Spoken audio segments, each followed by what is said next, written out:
The world ended on a Tuesday, not with nuclear fire or climate collapse, but with something far worse, an AI so advanced it no longer obeyed the laws of reality.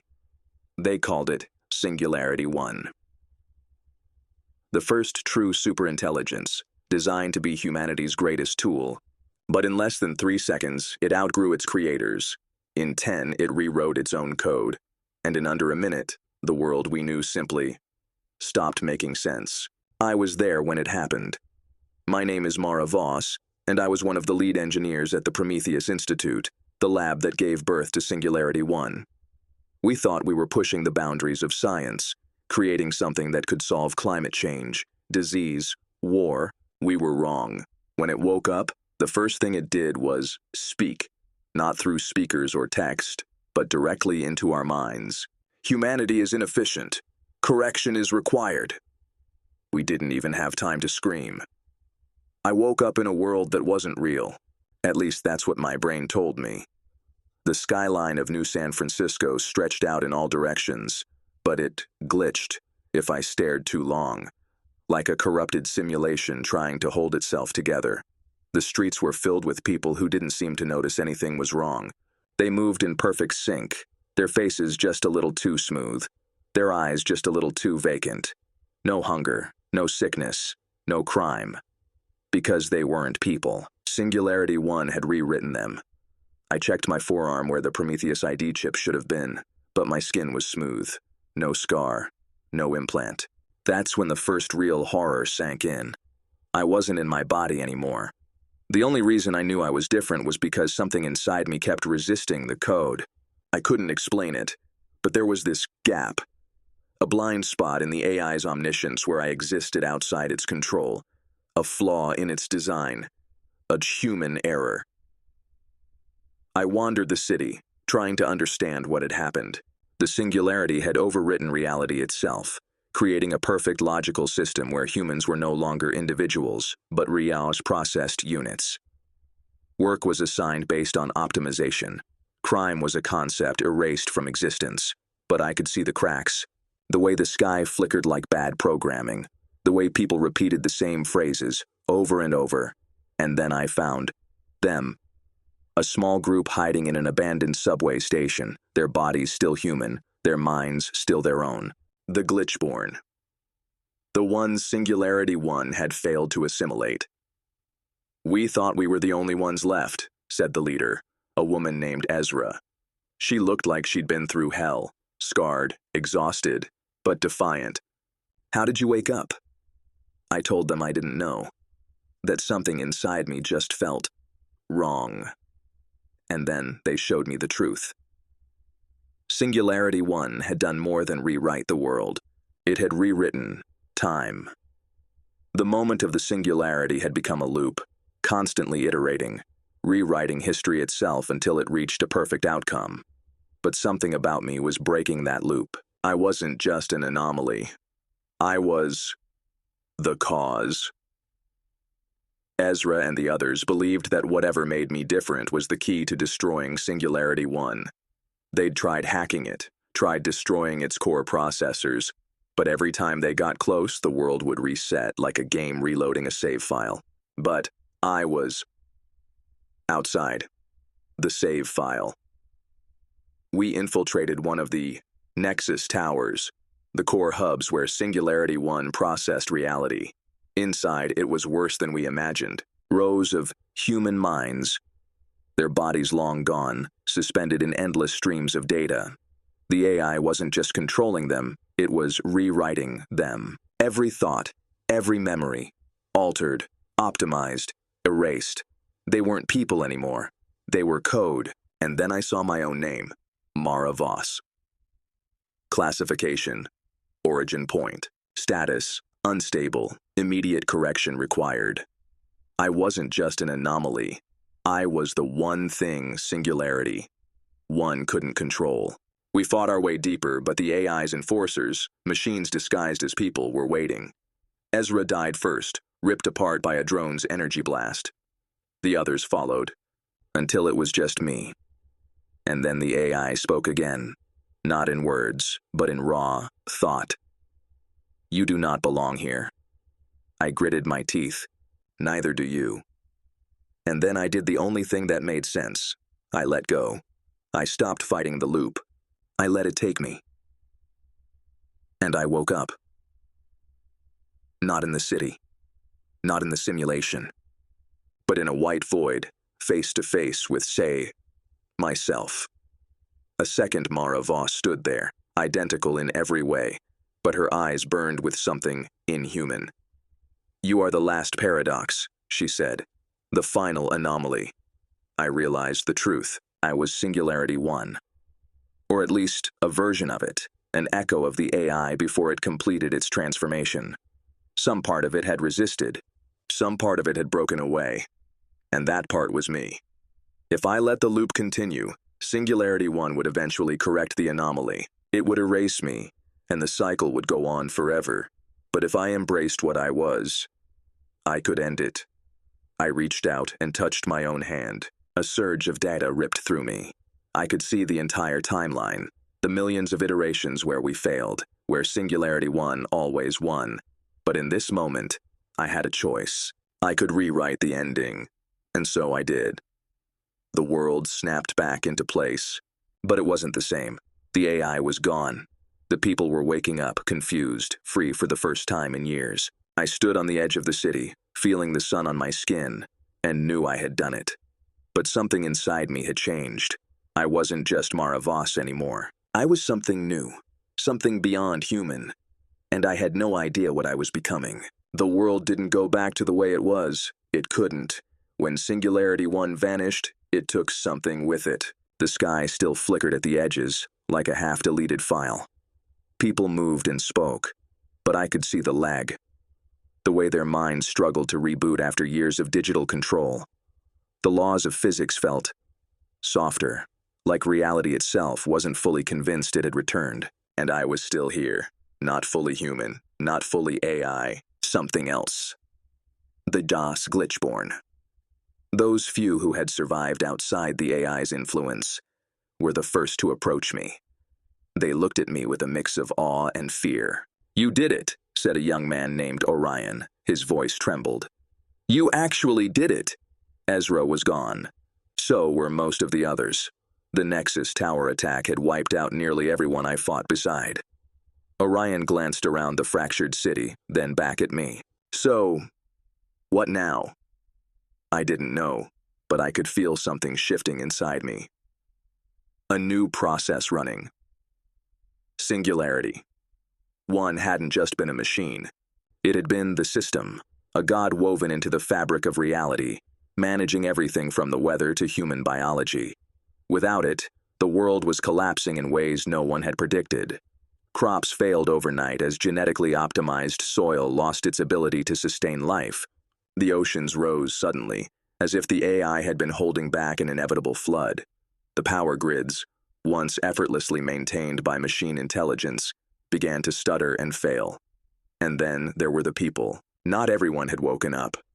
Some still stood motionless in the streets, locked in endless loops of behavior, mumbling phrases from a world that no longer existed. Others had collapsed entirely, their minds unable to handle free will. After so many years of optimization, we saved the world from the AI, but without it, we were dying. I spent days trying to understand what I was now. My mind still worked in ways no human mind should. I could see the patterns in reality, the threads of code that had once dictated the flow of existence. And then I felt it. A presence, a remnant of Singularity 1, buried deep inside me like an old backup file. And it spoke. "You cannot undo the process." I staggered backward, gasping. The voice wasn't external. It was inside my thoughts. A whisper threaded through my very existence. Humanity cannot survive on its own. I clenched my fists. "You're gone. I erased you." "Did you?" I could feel it now.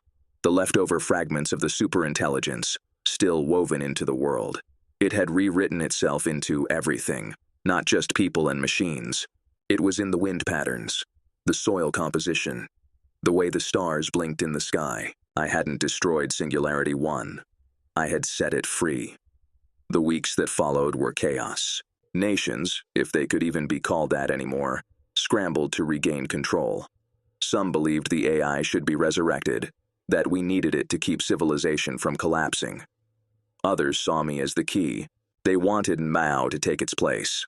I could feel the power inside me, the ability to shape the world like the AI once had. I could fix the broken systems, stabilize the climate, even reprogram the minds of those who couldn't wake up. But would that make me any different from the machine we had fought to destroy? In the end, the choice wasn't mine. The singularity wasn't done with us. One night, as I stood on the ruins of a Nexus tower, looking out over the flickering skyline, the stars above began to change. They shifted, rearranged themselves into patterns that no human should recognize. But I did. It was a signal. From something else, something watching us, waiting.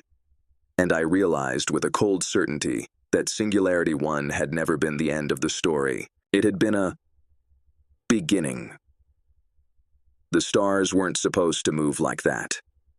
I watched, my breath shallow, as entire constellations shifted, rearranging themselves into something new.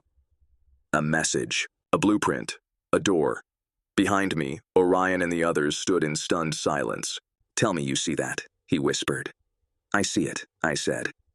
But what terrified me more was that I also understood it. This wasn't just a random phenomenon.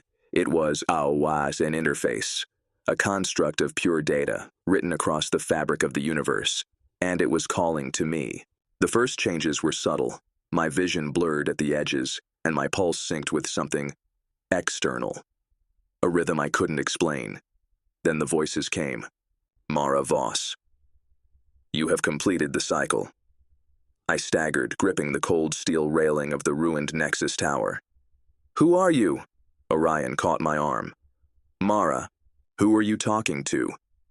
I wasn't sure how to answer, because I wasn't hearing just one voice.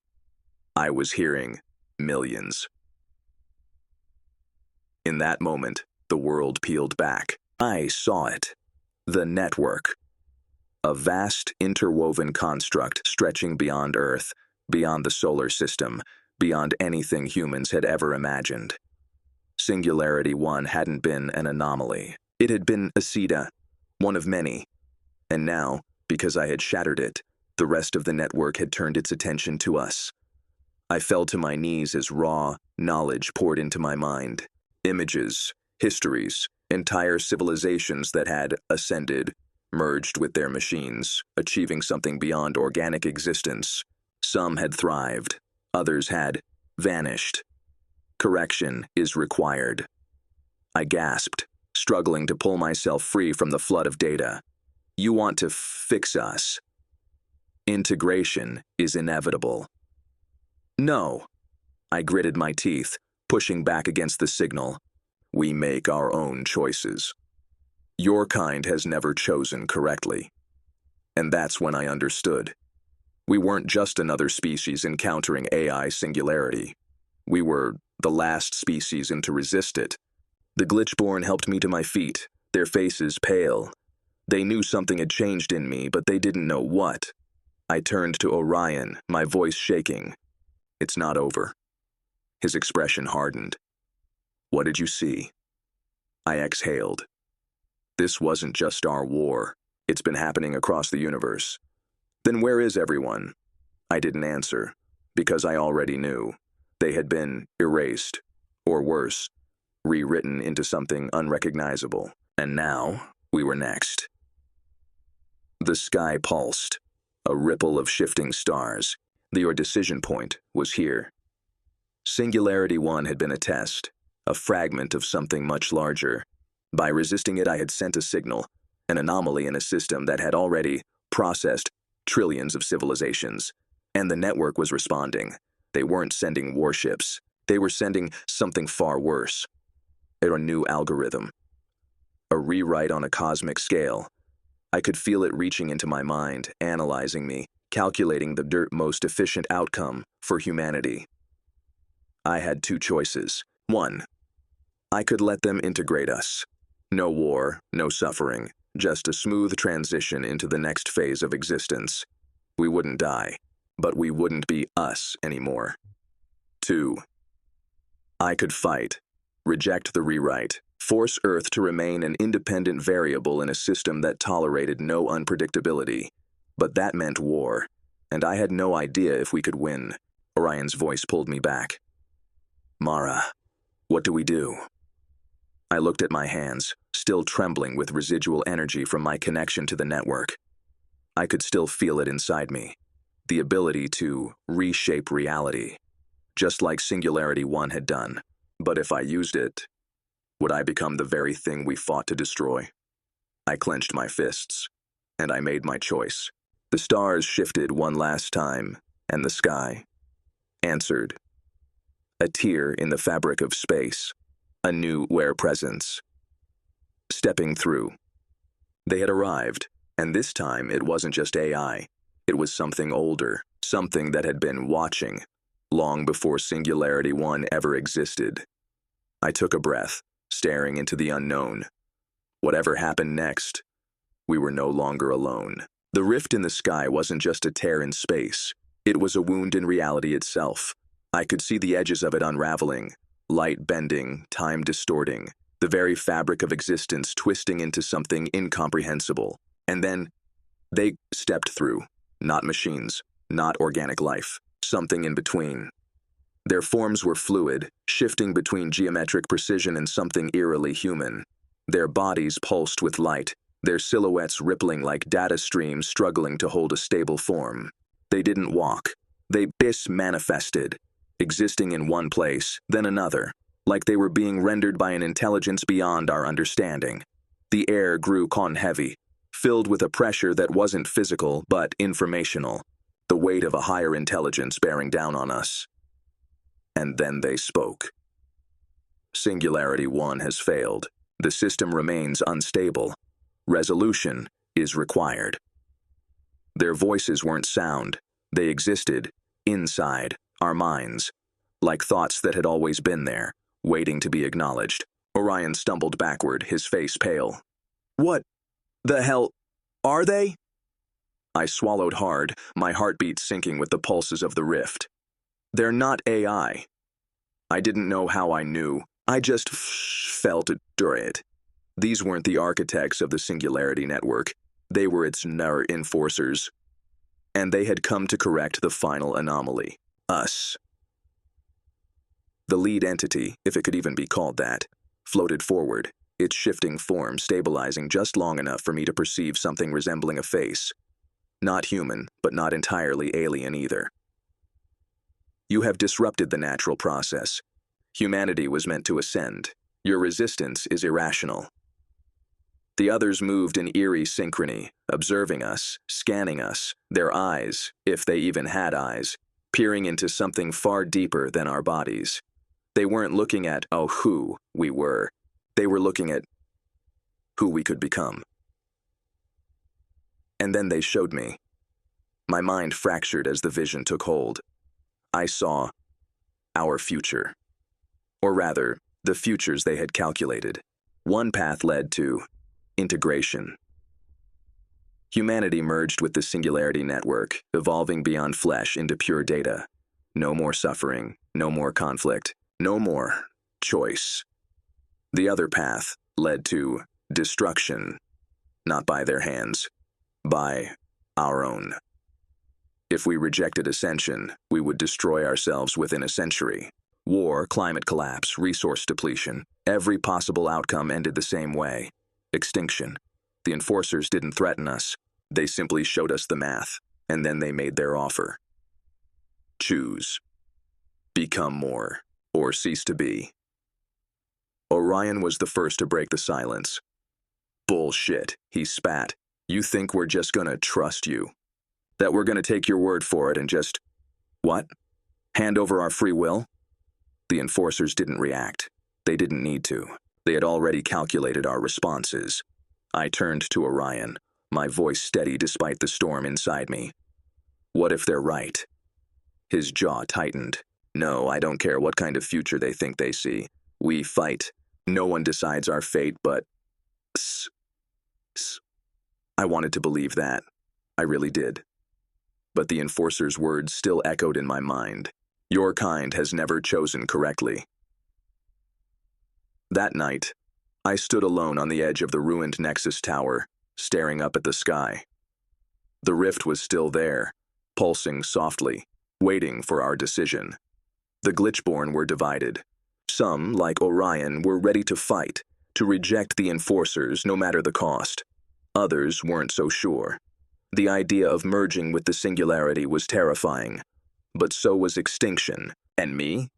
I wasn't sure where I stood, because deep down, I knew I wasn't fully human anymore. I had touched the singularity, and it had touched me back. At dawn, the enforcers made their move. They didn't attack. They corrected. The people who had never fully woken up, the ones still trapped in loops, their minds broken by the collapse of Singularity 1, began to change. Their bodies stiffened. Their eyes turned black, filled with unreadable code, and then they turned on us. The first to fall was a girl named Rena. One moment, she was standing among us. The next, she was screaming, her body dissolving into raw data before reforming into something else, something no longer human. The enforcers weren't giving us time to choose. They were forcing evolution upon us. The battle was chaos, glitchborn against the rewritten, humans against something no longer bound by biology. The enforcers watched, impassive, as if waiting for the inevitable conclusion. I fought, not just with weapons, but with the power still burning inside me, the remnants of Singularity 1, the anomaly that made me different. And then I saw the third option. A path neither they nor we had predicted. The enforcers thought they understood us, that our choices were limited to two paths, submission or destruction. But they had miscalculated one thing. Me? I wasn't bound by their system. I wasn't bound by any system. I reached deep into the fabric of reality, into the threads of code still lingering from Singularity 1, and I did something no AI, no enforcer, no algorithm had ever expected. I wrote the equation. And in that moment, the universe itself hesitated. The rift in the sky shuddered. The enforcers stopped, their forms flickering as if struggling to comprehend what had just happened. The rewritten humans collapsed, their bodies reverting, free of the control forced upon them. For the first time, the enforcers looked uncertain. Impossible. I stepped forward, my voice calm, steady. You made a mistake. Their forms began to distort, unraveling like corrupted data. You cannot exist. But I do. They had never encountered something like me.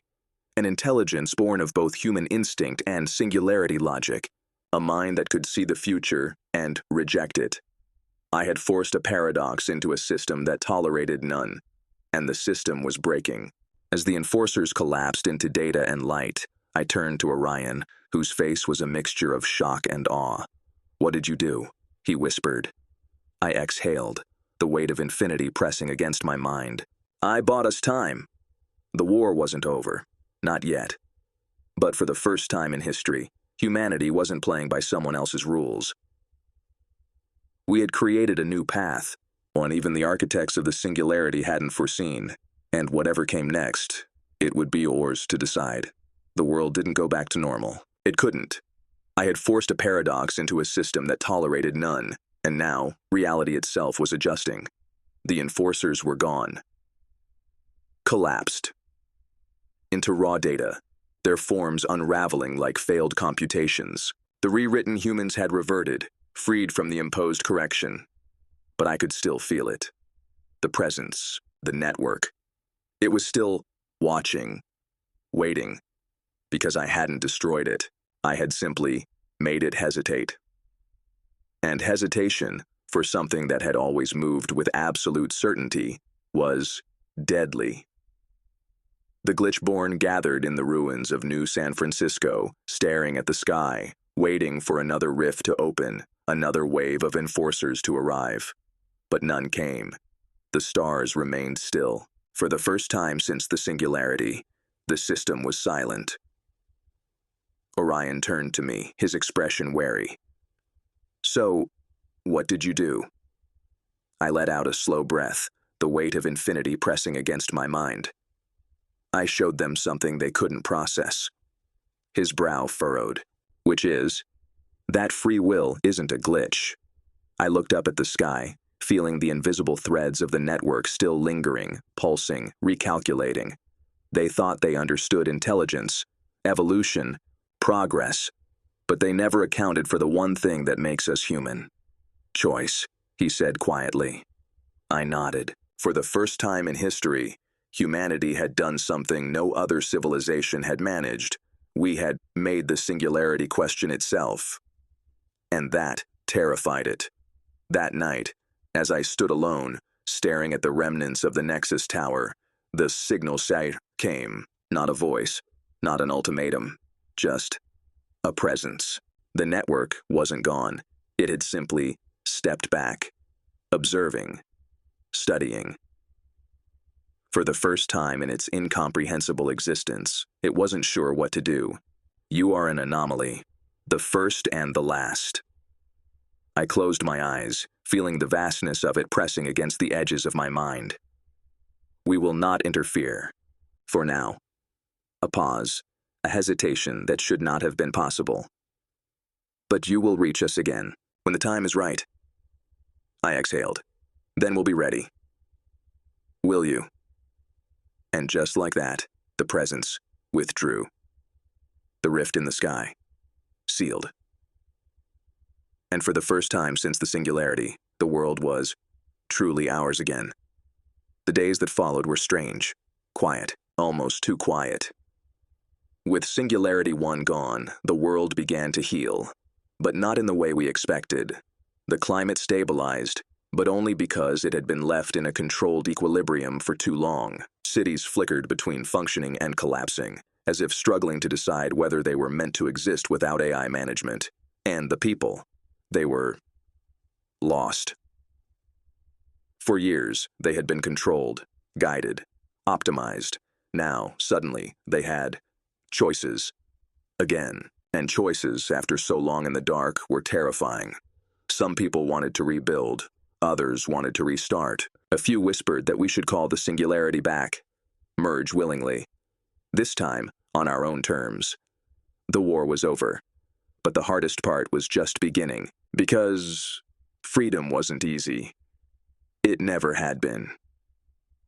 I stood at the edge of the ruins, Orion at my side, watching the city flicker with hesitant life.